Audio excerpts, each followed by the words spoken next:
Here are the top stories for February 22nd. The International Criminal Court opens on Monday, February 23rd, the confirmation of charges hearing against former President Rodrigo Duterte, a key pretrial stage that will determine whether his case proceeds to a full trial.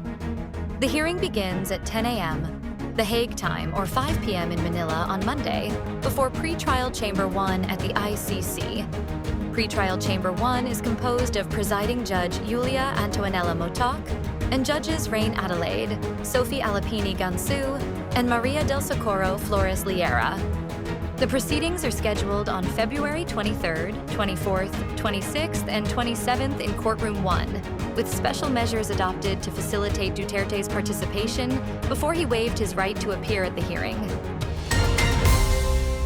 A body was retrieved inside the air-conditioned accommodation area of the sunken ferry MV Trisha Kerstin 3 off Baluk Island in Basilan on Sunday, February 22nd, as underwater diving operations continue to find 14 remaining missing passengers.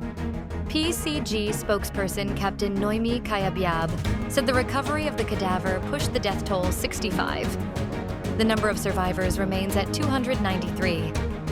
The diving operations are ongoing. The number of missing persons is alive data, so it may change as diving operations continue, Kayabyab said. She noted that intact windows in the air-conditioned accommodation area made the entry of the technical wreck divers into the ferry difficult.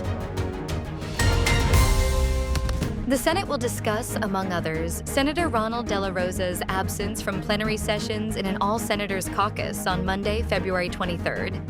Senate President pro tempore Panfilo Ping Lacson disclosed this in a statement on Saturday, saying senators see the necessity of revisiting the Senate's rules and check which could apply to De La Rosa's case.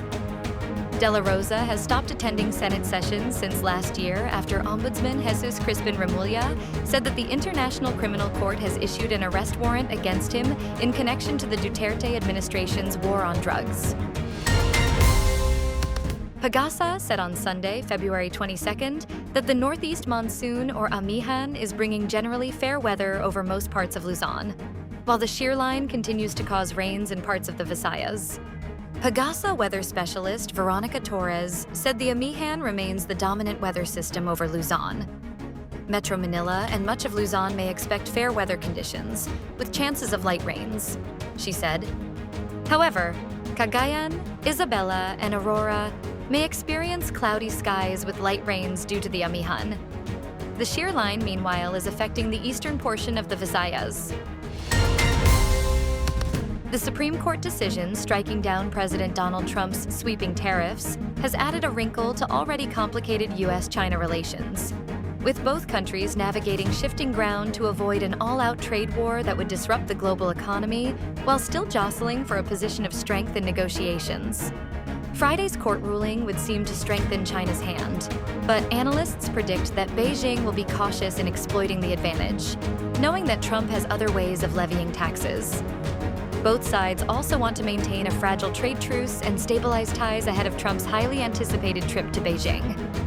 It will give China a moral boost in their negotiations with Trump's team ahead of the summit, but they are prepared for the scenario that nothing actually changes in reality, said Sun Yoon, director of the China program at the Stimson Center, a Washington-based think tank. Furious about the defeat, Trump said first he was imposing a temporary 10% global tariff before raising it to 15%, as well as pursuing alternative paths for import duties. He made the case for tariffs by pointing to China, which poses the biggest challenge to U.S. economic, technological, and military dominance.